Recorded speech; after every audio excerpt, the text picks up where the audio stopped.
LeBron nagsalita malaki pala ang problema ng kanilang kupunan. Pero bago yan, Jordan Clarkson at dalawa pang players mula sa Detroit Pistons ang pinagmulta ng NBA. Ito ay dahil sa gulo na nangyari sa pagitan ni Jordan Clarkson at ang rookie na si Ron Holland.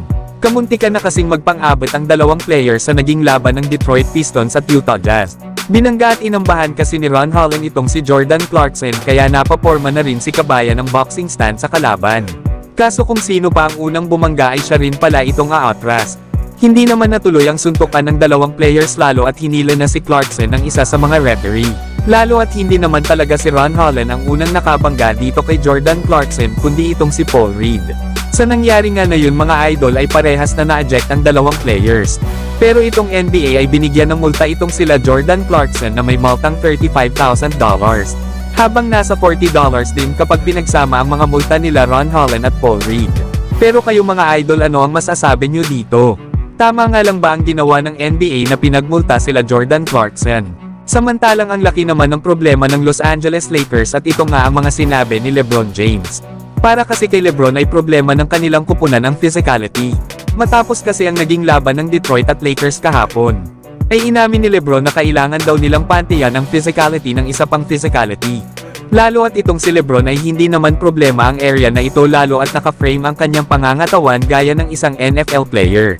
Kaya para nga daw pantayan ng Lakers ang pagiging physical ng mga kalaban ay kailangan nilang magtulungan bilang isang team. Na kapag nga daw ang kalaban ay pinipressure sila sa paghawak ng bola, ay kailangan daw nila na pagbutihan pa ang paggawa nila ng screen. Kailangan din daw nilang gamitin ang triple threat hanggat pwede pa silang makapag-dribble. Ito nga daw ang mga bagay na hindi mo basta-basta matututunan. Lalo at hindi mo nga daw matututunan ang maging mas physical. Kahapon kasi mga idol ay nahirapan itong si Austin Reeves sa pagdadala ng bola lalo at pini-pressure ito ng kalaban. Kaya naman ay nagresulta ito para makapag-commit si Austin Reeves ng 6 turnovers lalo at ito ang point guard ng Los Angeles Lakers. Bukod pa dyan ay problema pa ng kanilang kupunan ay nasa rank 27 sila sa liga pagdating sa rebounding.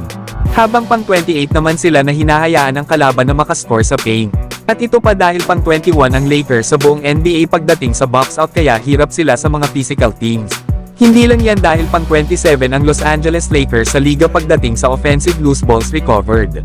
Ibig sabihin hindi sapat ang pakikipaglaban nila para sa second chance points. At hinahayaan na lang nila ang kalaban na mapunta sa kanila ang ball possessions. Kaya masasabi na malambot pa ang ibang mga players ng Los Angeles Lakers.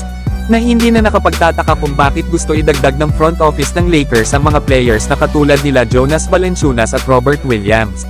Pero kayo mga idol, ano ang masasabi nyo sa problema na ito ng Lakers?